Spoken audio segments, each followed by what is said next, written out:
یہ جو ہمارے پر ظلم ہوا، میں صرف اس کے اوپر آنا چاہتا ہوں کہ مجھے ایک جگہ بتایا گیا جنرل باجوہ نے کہ جی آپ کے لوگوں کے اوپر ہمارے پاس تو فائلیں ہیں ان کی کرپشن کی، ان کے اوپر فلمیں بنی ہوئی ہیں، ان کی ویڈیوز بنی ہوئی ہیں. اب میں نے اس سے بھی کہا کہ کیا یہ ہماری ایجنسیز کا کام ہے کہ ہم ویڈیوز بنائیں اور گندی ویڈیوز بنائیں یا کسی کے اوپر کوئی اس کے اوپر فائلیں بنائیں؟ کیا یہ کام رہ گیا ہے؟ کیا یہ قوم اپنا پیٹ کاٹ کے اپنی ایجنسیز کو پالتی ہے، اپنی سیکیورٹی کے لیے پالتی ہے؟ وہ تو ملک کی سیکیورٹی کے لیے پالتی ہے. کیا یہ ان کا کام ہے آ کے بتائیں کہ جناب اس کے اوپر یہ فائل ہے تو ہم نے اس کی فلانی فائل بنائی ہوئی ہے اور ہم نے اس کے کوئی ویڈیو بنائی ہوئی ہے؟ یہ کدھر ہوتا ہے؟ یہ اپنے لوگ. اچھا، اور میں کوئی ملک کا دشمن ہوں؟ 50 سال سے قوم مجھے جانتی ہے، سارے پاکستان کے ایوارڈز میں نے جیتے ہوئے ہیں، سول ایوارڈ سب جیتے ہوئے ہیں. میں سب سے بڑا پاکستان کا وہ یعنی جو جسے کہے کہ جو خیراتی کام کرتا ہے. کسی نے پاکستان میں اتنے پیسے نہیں اکٹھے کیے جو میں نے کیے. میرے اوپر ہر قسم کا گن. یہ سوچیں کہ میرا پرائم منسٹر، جب میں پرائم منسٹر تھا، میرے گھر کا فون ٹیپ کیا ہوا تھا اور وہ ٹیپ ہی نہیں کیا، اس کے بعد وہ لیکس کرتے ہیں. یا پرائم منسٹر کے گھر کوئی یہ نہیں پوچھ رہا کہ اتنا یہ آفیشل سیکرٹ ایکٹ کی وائلیشن ہے. پرائم منسٹر کے پرائیویٹ نمبر کو ٹیپ کریں اور اس کو جا کے آپ پبلک کر دیں. یہ کہاں ہوتا ہے؟ اگر میں اپنے پرنسپل سیکرٹری میں اپنے پرنسپل سیکرٹری سے بات کر رہا ہوں، وہ انہوں نے ٹیپ چلا دی، وہ کون کر رہا تھا؟ تو میں پھر سے یہ پوچھتا ہوں، ہم کوئی ملک کے دشمن ہیں؟ کیا میں کوئی پیسے لوٹ کے میرے باہر پڑے ہوئے ہیں؟ کیا میں کوئی ملک سے غداری کر رہا ہوں؟ لیکن جو ہمارے سے کیا گیا ہے اور اعظم سواتی سے جو کیا گیا، اس کی بیوی کو ویڈیو بھیج دی. یعنی اس لیول پہ نیچے گرنا تھا کہ اس کے گھر ویڈیو بھیج دی اس کی. اور یہ کہا کہ جناب، اور ڈرایا گیا کہ تمہاری فیملی سیف نہیں ہے. اور قصور اس کا یہ کہ وہ کہہ رہا ہے کہ NRO2 جنرل باجوہ نے دیا ہے. ساری بچہ قوم جانتی ہے کہ NRO2 جنرل باجوہ نے دیا ہے، NRO1 مشرف نے دیا ہے، سب کو پتا ہے. اس کے اوپر اتنی سزا. ایک سینیٹر کو اس کو اٹھا کے، ہارٹ کا پیشنٹ ہے اعظم سواتی، اس کو کبھی وہاں بھیج رہے ہیں، کوئٹہ بھیج رہے ہیں، اس ٹھنڈ میں سندھ بھیج رہے ہیں پرائیویٹ جہاز میں. کون سا جرم کیا اس نے؟ اور کیوں؟ اگر آپ نے نہیں دیا NRO2 تو جا کے پبلک کو بتائیں نہیں دیا آپ نے. سارے آپ کے لوگوں کو بتائیں آپ کے کس طرح اپنے لوگوں کو بچایا. ہم بتائیں گے کیسے بچایا آپ نے. میں ایز پرائم منسٹر بتاؤں گا کہ کیسے آپ نے احتساب ہونے نہیں دیا. آپ نے وہ جو فیٹف کی لیجسلیشن تھی تو وہ خود کہہ رہے ہوں وہ اپوزیشن والے کہ یہ تو جناب یہ بیٹھ کے انہوں نے آپ کی آشیرواد ملی تھی، اس کے بعد آپ نے وہ NRO کے یہ جو امینڈمنٹ تھی نیب کی جو اب ہو گئی، یہ تو تب ہونے کے چکر میں تھے، تب ہم کھڑے تھے. اور میں تب سے کہتا گیا کہ یہ ملک ترقی نہیں کر سکتا جب تک اس ملک میں رول آف لا نہیں ہے. کوئی دنیا میں ملک آج تک ترقی نہیں کیا جس کے طاقتور ڈاکو ان کو آپ چھوٹ دے دیں اور صرف کمزور لوگوں کو پکڑے.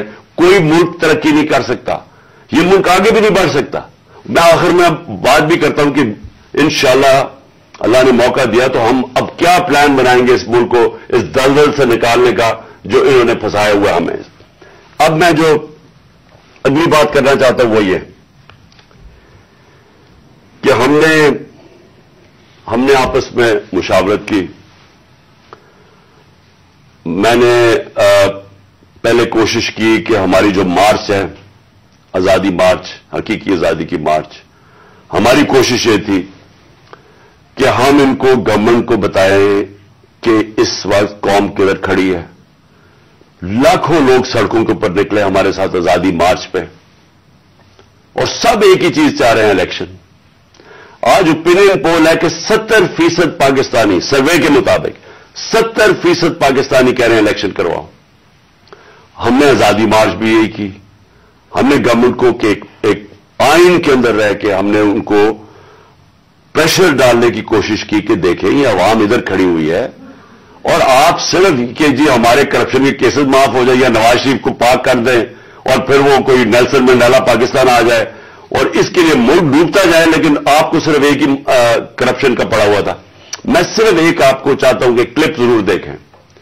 یہ جس دن 2 دن پہلے، یعنی میں آفس سے گیا 9 اپریل کو، یہ 8 اپریل کو، اس پچھلی اپریل کو میں نے یہ کلپ ریکارڈ عوام سے خطاب کیا تھا. میں صرف چاہتا ہوں یہ آپ دیکھ لیں کہ یہ نہیں کہ مجھے نہیں پتا تھا کہ کیا ہوگا، یا یہ جو ہوا ہے یہ ہمیں پتا نہیں تھا، یہ ہونا تھا. اور اس کے اوپر میں نے 2 دن پہلے اقتدار چھوڑنے سے پہلے یہ ذرا کلپ ذرا دیکھ لیں.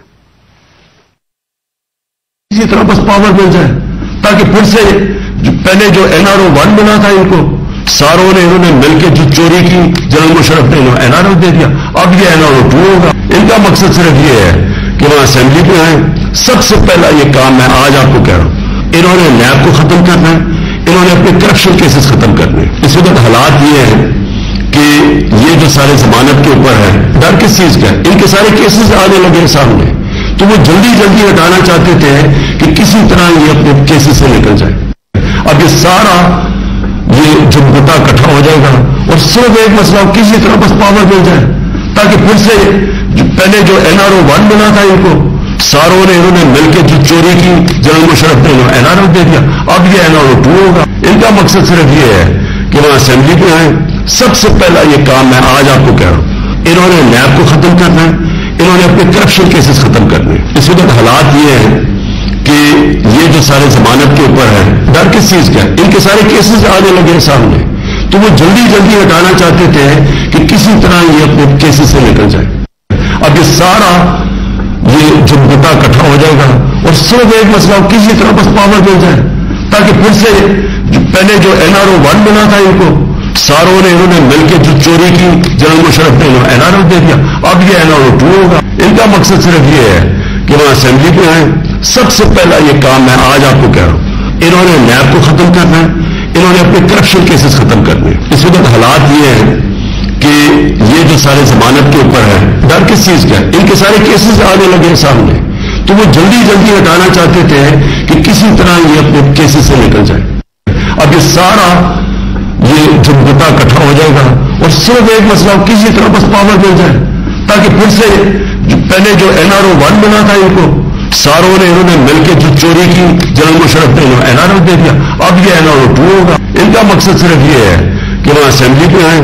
سب سے پہلا یہ کام میں آج آپ کو کہہ رہا ہوں، انہوں نے نیب کو ختم کرنا ہے، انہوں نے اپنے کرپشن کیسز ختم کرنے. اس وقت حالات یہ ہیں کہ یہ صرف آپ کو اس لیے دکھا رہا تھا کہ ہمیں سب پتا تھا یہ کیا ہو رہا ہے. مجھے یہ سازش کا پوری طرح پتا تھا.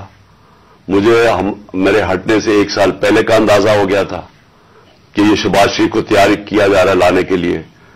اس کے باوجود کہ اس کے پاس 16 ارب روپے اس کے اور اس کے بچوں کے اوپر FIA کیس تھے اور 8 ارب روپے کے نیب کے کیس تھے. تو مجھے یہ سارا پتا تھا یہ ہو رہا ہے. اور مجھے افسوس کی بات یہ ہے کہ میں جب بھی پوچھتا تھا جنرل باجوہ سے تو ہمیشہ کہتے تھے کہ نہیں، ہم تو کسی صورت ہم ایسا نہیں کر سکتے، ہم تو کنٹینیوٹی چاہتے ہیں. تو اس کا نتیجہ کیا ہوا؟ وہ آ گیا، شہباز شریف آ گیا، اور آپ کے سامنے جو ملک کے اب حالات ہیں، آپ سب ساری قوم کے سامنے. میرا